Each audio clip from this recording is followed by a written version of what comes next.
decisão e Zagallo não quis forçar no treinamento. Só recreação para descontrair antes de um jogo tão importante. O Brasil já jogou 5 vezes nessa Copa, perdeu uma e venceu 4 vezes. Motivo suficiente para Zagallo não mudar o tom do discurso. Não vou mudar a maneira do time jogar. Deu certo até agora, não é hora de mexer. Assim, o técnico Zagallo, otimista como sempre, definiu o Brasil que joga amanhã contra a Holanda. Nós vamos jogar o nosso futebol, nós não vamos copiar a Itália, nem vamos copiar a Argentina. Nós temos o nosso futebol. E vamos ver quem é que vai impor o ritmo dentro da partida, se é a Holanda ou se é o Brasil. A Holanda também treinou hoje e já está definida para enfrentar o Brasil. Cocu vai ser o substituto de Bogarde, que se machucou. A seleção brasileira treinou hoje em Toulon, a 80 quilômetros de Marsella. E a expectativa é de um jogo com muitos gols. O meio-campo Leonardo garante que essa é uma rotina entre Brasil e Holanda. Bom, sempre que a gente joga com a Holanda é assim, né? Sempre que a gente joga com a Holanda é um jogo aberto, um estilo de jogo meio parecido, um time que gosta de jogar, que gosta de fazer gols. A Holanda vai ter que improvisar. Cocu passa do meio-campo à zaga. Numan está suspenso e Bogarde foi operado hoje em Amsterdã. Apesar dos desfalques, os holandeses ainda estão confiantes. Para o meio-campo, Ronald de Boer, existe a possibilidade da Holanda vencer o Brasil, mas não vai ser fácil.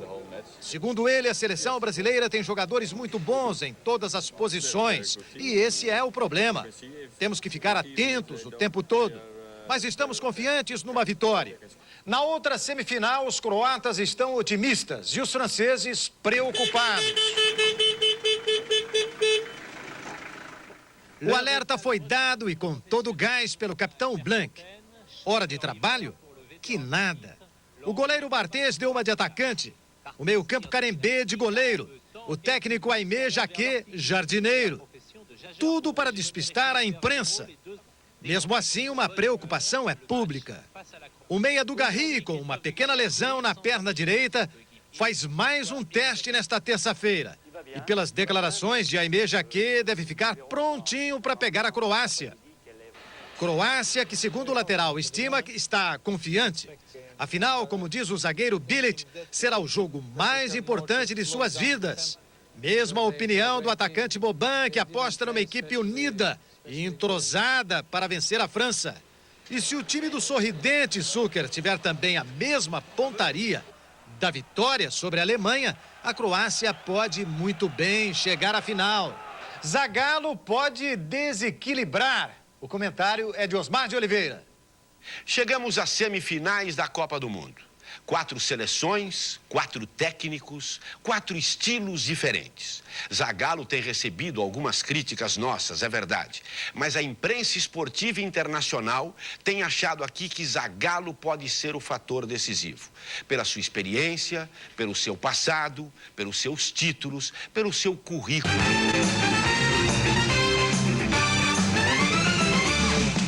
Alô, boa noite. Voltamos a falar dos estúdios do SBT em Paris. O último treino em Ozoá, a festa da torcida. E uma entrevista exclusiva com 2 craques franceses. São os destaques do Jornal da Copa. A seleção se despede de Ozoá-La Ferrière. O coração fica partido, né? Tem que deixar essa torcida maravilhosa que sempre apoiou nós aqui em Ozoá. Jornalistas e fãs disputam autógrafos e lembranças. Tem uma pro chefe, tem uma pro irmão do chefe. Exclusivo. Nossa repórter entrevista os craques franceses Carembê e Zidane. Vai ser do Ganinho. Vale, vamos! Esse é o... Raiando, meu bem, eu tenho que ir. Ozoá-La Ferrière já é passado. Depois de 48 dias, a seleção brasileira fez o último treino no estádio Troyes-Sapin. Saudade é uma palavra que só existe em português. O sentimento é universal e a explicação fica vaga, porque saudade não se explica, a gente sente. Tanto tempo juntos e agora a seleção vai embora daqui, de Ozoá-La Ferrière. Cidade pequena, limpa, alegre e de um povo caloroso. Receberam a seleção com carinho e respeito. Em troca, não pediram mais que um sorriso de homens craques, jogadores famosos, deuses da bola. Gente tão difícil de chegar perto. A seleção treinou pela última vez aqui e agradeceu emocionada. O coração fica partido, né? Dá saudade, né? Esse lugar foi vitorioso para nós e vai continuar vitorioso lá em Saint-Denis. Bom, e pela última vez a seleção brasileira sai no ônibus e se despede aqui do estádio Tuaçapã. E que a gente seja feliz, que a seleção brasileira seja feliz neste domingo.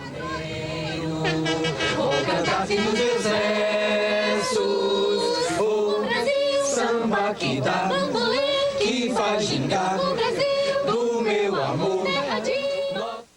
Os adversários do Brasil na final armaram a maior retranca contra os jornalistas. Mas a repórter Jô de Carvalho furou o bloqueio e entrevistou com exclusividade 2 craques franceses. A maior parte dessa sexta-feira foi de folga para a seleção francesa. Mesmo assim, a segurança não baixou a guarda. Jornalistas e torcedores também fizeram plantão na entrada da concentração em Clairefontaine, a 60 quilômetros de Paris. Só o meio-campo Carambeu não saiu. Ele se recupera da contusão que sofreu no jogo contra a Croácia. Nós o encontramos fazendo um longo passeio de bicicleta na floresta de Rambouillet, onde fica a concentração.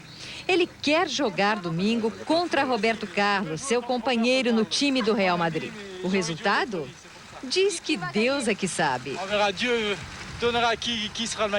No meio da tarde, os jogadores começaram a voltar para a concentração. Zidane, cercado pelos fãs, falou com a gente. Disse que eles vão tentar nos vencer e até arriscou um palpite. Um modesto 1-0. Os franceses treinaram só no final da tarde dessa sexta-feira aqui no centro técnico de Clairefontaine, onde eles estão concentrados. E a imprensa não pôde assistir. Emile Jacquet está escondendo o jogo, mas já disse que vai jogar contra o Brasil domingo com a mesma equipe que venceu a Croácia. Com exceção de Blanc, é claro que foi expulso. Mesmo tendo o herói Blanc substituído pelo reserva Franck Leboeuf, os torcedores estão convencidos de que a França ganha. La France. 2-0. La France. Veja a seguir no Jornal da Copa. Pela CBF com o governo do Ceará, porque... Clóvis Ócia, o convidado desta noite da equipe do SBT. Os argentinos.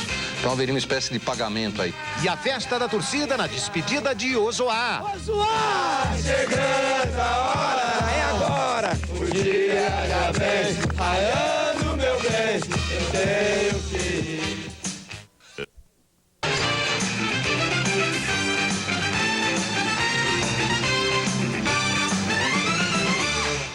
Muito boa noite, estamos começando mais um debate dentro do Jornal da Copa. Juarez Soares, Silvio Luiz, Orlando Duarte, nossos companheiros de todas as noites. E hoje uma visita muito especial, o jornalista Clóvis Rossi, da Folha de São Paulo. Os convidados falam primeiro, boa noite, obrigado à sua presença. Boa noite, eu que agradeço o convite. Agora vamos pôr a bola para rolar. Como é que está a sua expectativa para domingo? Olha, eu acho que o Brasil já ganhou essa Copa, Osmar. Eu não estou nem um pouquinho preocupado com o resultado do jogo de amanhã, não. Acho que o Brasil já ganhou porque essa coisa do brasileiro ficar pendente da tragédia, ou do triunfo, da glória, do abismo, a toda hora, para mim, no fundo, isso é uma bobagem. Porque, primeiro, é o país que mais disputou finais de Copa do Mundo, é o país que ganhou mais Copas do Mundo, é o país que foi mais vezes... Afinal, é o país que tem 4 jogadores na lista dos que mais bem pagos do mundo, que é sinal de excelência, num país que sempre procura excelência e raramente encontra, né? E tudo isso não vai mudar em função do resultado de amanhã. Esses dados básicos, históricos, não vão mudar com a partir de amanhã. E você pega o Le Monde de hoje, por exemplo, é um hino de amor ao Brasil, né? Diz que o Brasil não é uma equipe, é uma referência. Isso é o Le Monde, não é o equipe, né? E chega a comparar o Brasil à famosa coisa do Império Britânico. O professor Juarez Soares me corrija se eu estiver errado, do qual se dizia que jamais o sol se punha sobre o Império Britânico. Tá certinho. O Le Monde diz que o sol jamais se põe sobre o Império do Brasil no futebol. É isso, quer dizer, tanto faz amanhã ganhar ou perder. Claro que é melhor ganhar é melhor ser campeão do que ser vice, isso é óbvio, não precisa nem dizer. Mas para o Brasil, para essa história que tem o futebol brasileiro, o Brasil é no futebol o que os Estados Unidos é no resto da vida do mundo, né? A única superpotência, e não vai ser uma derrota amanhã, nos pênaltis ou na prorrogação do jogo normal, que muda esse fato. O mas Brasil vitória... é a única... Claro que melhora o recorde, mas não melhora o suficiente para... Na sua opinião, ganha o jogo? Não sei, pode acontecer qualquer coisa. Esse tipo de mata-mata, enfim, né? De repente o Ronaldinho fica com dor de barriga, não joga, sei lá, e aí? Mas joga o Edmundo. Bom, tudo bem. Não joga, eu digo, não é que não joga, ele entra em campo, mas não joga, né? Tá bom. Nós vamos começar o debate com uma pergunta que vem do jornalista Mário Andrade Silva, da CBS de Miami. Mário. Bom, Osmar, pessoal do SBT, eu queria saber o seguinte, existe um real perigo do Brasil perder da França numa final como essa? Ou essa possibilidade vem sendo levantada só para não deixar os jogadores do Brasil super confiantes? É jogo de cena esse negócio, Juarez? Bom, eu vou falar, evidentemente, que o Clóvis Rossi fez um histórico da seleção brasileira com muita propriedade, que nada abala o prestígio do futebol brasileiro no contexto histórico e mundial. É verdade, mesmo que o Brasil perca a Copa. Agora, no que diz respeito à partida propriamente dita de França e Brasil, eu lembro aqui as palavras desse grande filósofo contemporâneo, que é o Dino Sani. No futebol, você trabalhou inclusive com o Dino, você sabe. Futebol são 3 resultados. O time pode ganhar, perder ou empatar. Então, evidentemente que na partida final pode acontecer esses 3 resultados. Agora, como eu não gosto de ficar em cima do muro nem de meias palavras, eu acho que o jogo é rigorosamente igual. Eu acho que não existe um favorito disparado nessa partida. Se o jogo, por exemplo, for para a prorrogação, o Brasil perder na prorrogação, perder nos pênaltis, eu não ficaria espantado enquanto comentarista. Eu tomo muito cuidado para falar isso, porque no Brasil criou-se uma imagem de que quem faz uma crítica pode ser menos patriota ou menos brasileiro que os outros, né? Então é uma heresia. O cara parece um iconoclasta se o cara fala que o Brasil tem a possibilidade de perder uma partida na final, né? Mas como jogo jogado, evidentemente que pode acontecer o resultado.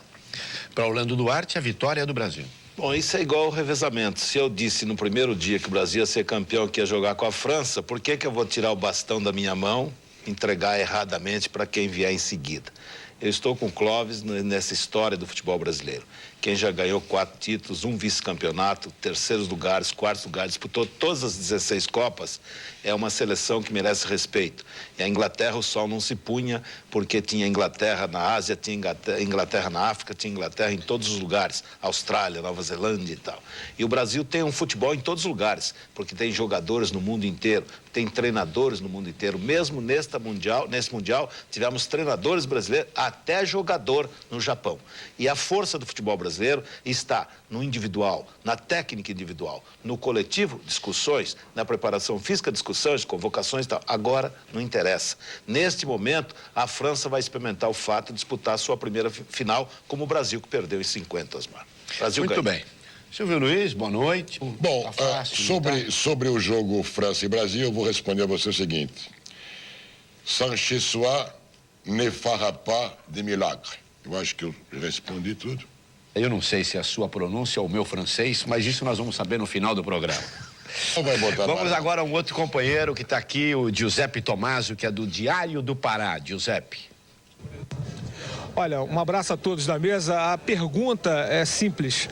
O Brasil enfrenta a França neste final de Campeonato Mundial jogando o Brasil melhor ataque contra a melhor defesa. Lógico que o Zagallo tem a opinião dele e todos nós acabamos divergindo em determinados momentos. Mas contra uma defesa forte, não seria melhor um ataque mais alegre, abrindo mais o jogo? E o Denilson seria uma boa opção? Começar jogando a decisão contra a França, mesmo sendo contra a opinião do técnico Zagallo, que não gosta de mudar o time? O Denilson seria uma boa opção para começar essa decisão?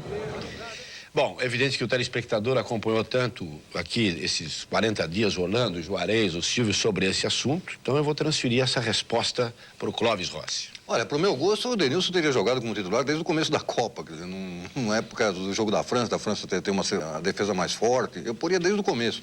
Agora, felizmente, para a seleção brasileira, não sou eu o técnico, porque, enfim, de uma forma ou de outra, jogando às vezes muito mal, às vezes jogando menos do que do que se poderia esperar da qualidade individual de cada um dos seus jogadores, o fato é que chegou à final e, em qualquer circunstância, é favorita contra a França, apesar do ditado em francês. Reforçando o ditado do Silvio Luiz, é favorito contra a França, com ou sem o Denilson. Agora, para o meu gosto pessoal, sem a menor dúvida, o Denilson estaria nesse time desde o começo da Copa como titular. Então você empatou com a opinião de toda a mesa aqui, de todo o SBT.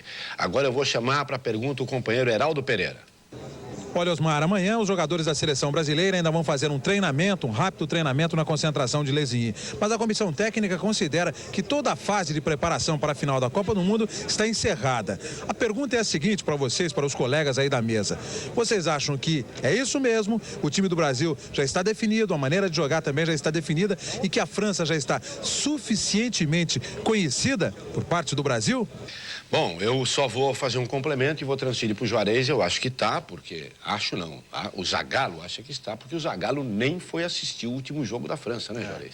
Ele nem se deu ao trabalho de ver o último jogo da França contra a Croácia. Isso, evidentemente, significa que o técnico já sabe, conhece bem o adversário do Brasil na final da Copa do Mundo. E eu coloco no condicional, a seleção brasileira deveria estar preparada com o esquema tático já decorado e tal.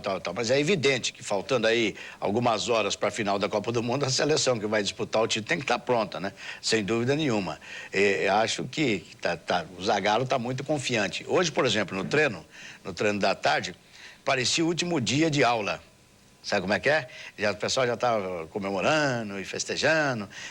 E eu até brinquei, eu falei, olha, eu também ficava contente quando ia sair para as férias, só que tinha um exame de matemática que para mim era tremendamente complicado, onde eu sempre me dava mal. Ainda falta o último exame para o Brasil. Sabe que hoje lá foi uma festa tão grande que eu achei muito engraçado, eu fiquei olhando. Não sei se o Clóvis teve a oportunidade lá no treino. Até nós, os jornalistas, né, pedimos autógrafo, tirávamos fotografia com o jogador, como todo mundo. Camisa, autógrafo, pedindo. Então, falando, vem aqui e tal, jornalistas de respeito, né? Você pediu autógrafo para quem? Não, eu não pedi, eu fiquei só observando porque eu mantenho uma certa distância, né? Mas eu achei engraçado, achei que estava lá, tudo bem. Falei, ô moçada, vai ter um jogo ainda aí, hein?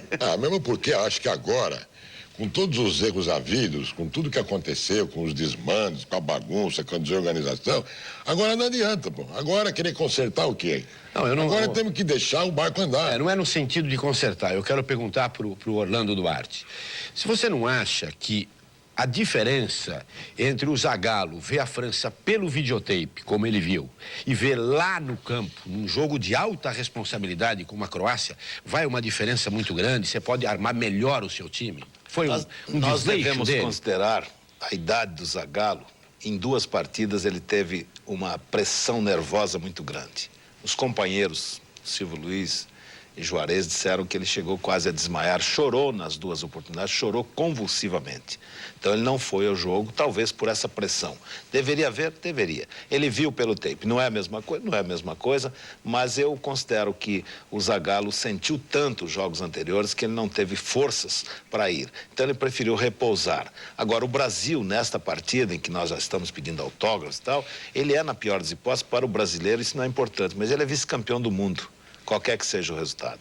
Então é vice-campeão do mundo em 32 seleções, é vice-campeão do mundo, aumentando o seu ranking, seu cartel de grandes conquistas.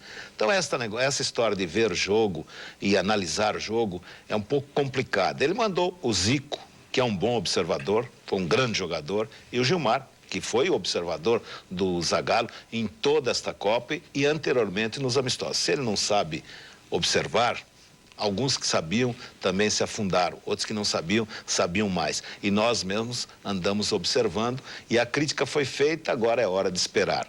Eu também vou pedir um autógrafo, mas depois eu vou esperar. Autógrafo de campeão. O Zagallo está meio cansado, evidentemente, quem vê a entrevista coletiva dele sente, ele mesmo confessa, ele mesmo fala, né? Mas ele já anunciou também, olha, eu tô meio coroa, mas eu aguento mais uma Copa. Ele já falou oficialmente, ele já mandou, ele é o técnico do 3º milênio. E no dia do jogo da França, ele não descansou, ele veio aqui a Paris fazer compra, tem todo o direito, mas eu acho que o jogo não se perdeu, né? Era mais importante, não.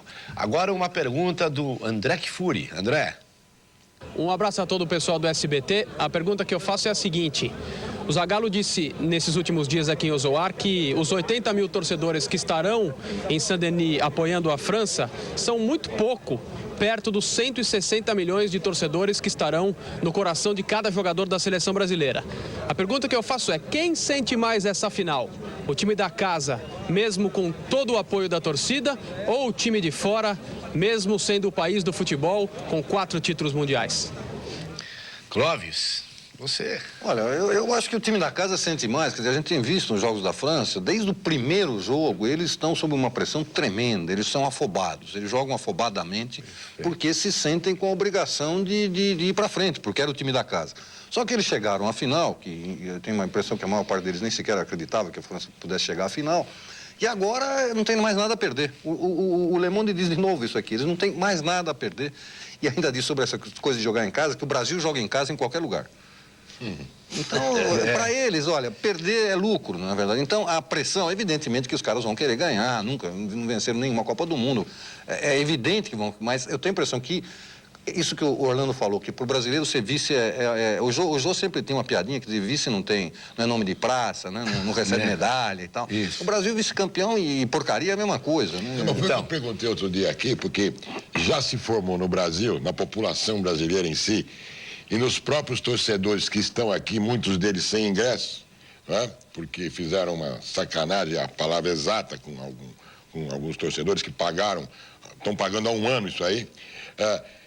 A minha preocupação é, será que nós, no Brasil, nós estamos preparados para ser vice? Esse que eu perguntei para o Juarez outro dia. Mas olha, Silvio... Entendeu? Perdemos da França, perdemos o campeão, somos vice. E agora? Eu acho que não. Se você me permite a resposta, eu acho que claro, não. Claro. O brasileiro ou é campeão ou é o último colocado. Mas tem melhorado, porque as medalhas de bronze olímpicas, de prata, são festejadas no Brasil. Menos mal, então. Mas aí é coisa individual. Está melhorando. Bom, tem alguma rodovia do Brasil com o nome de vice-presidente, não? Não, não tem. Não tem. Que eu saiba, não. Olha, sobre esse assunto, eu quero pegar um pouquinho do que cada um falou e relembrar que há uns 10 dias atrás, nós comentamos aqui, viu, Clóvis, que essa torcida que está aqui e que torce, por exemplo, para o Brasil, não é aquela torcida que os jogadores estão acostumados. Isso aqui é uma torcida de pessoas que têm um poder aquisitivo muito grande. É uma torcida que o time está apanhando de 1 a 0, os caras estão fazendo ola.